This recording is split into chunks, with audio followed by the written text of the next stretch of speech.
नमस्ते मातृदेवो भव पितृदेवो भव आचार्य देवो भव.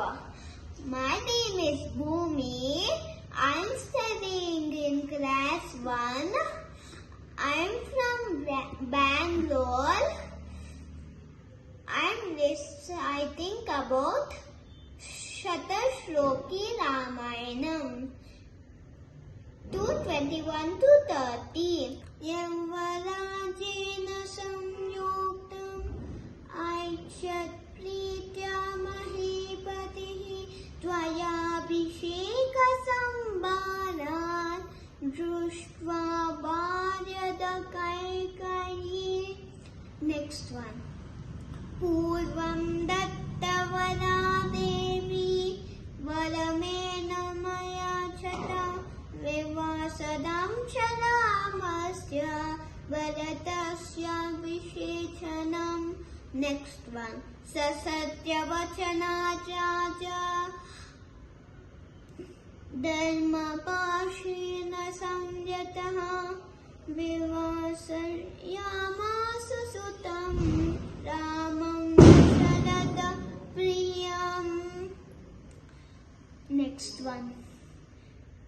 स जगाम वनं वीरः प्रतिज्ञामनुपालयन् पितुर्वचननिर्देशात् कैकेय्याः प्रियकारणात्.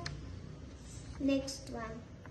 तं रजन्तं प्रियो भ्राता लक्ष्मणो नु जगामः स्नेहाद्विनयसम्पन्नः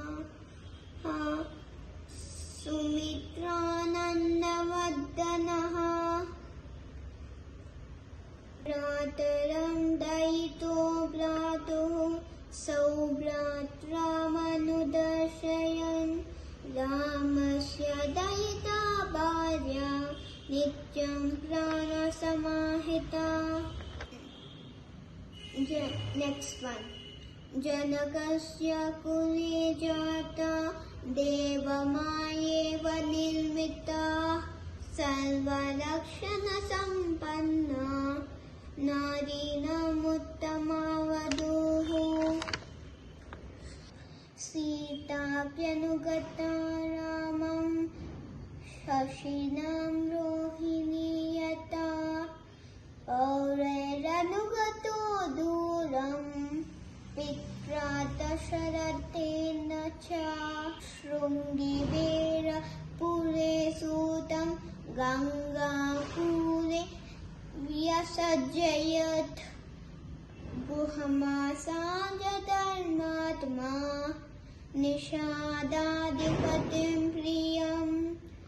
गुहेन सहितो रामो लक्ष्मणेन च सीतया ते वनेन वनं गत्वा नदीस्तीत्वा बहुतकाः.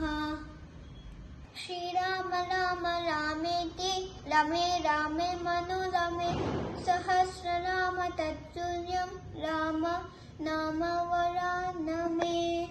जय श्री राम.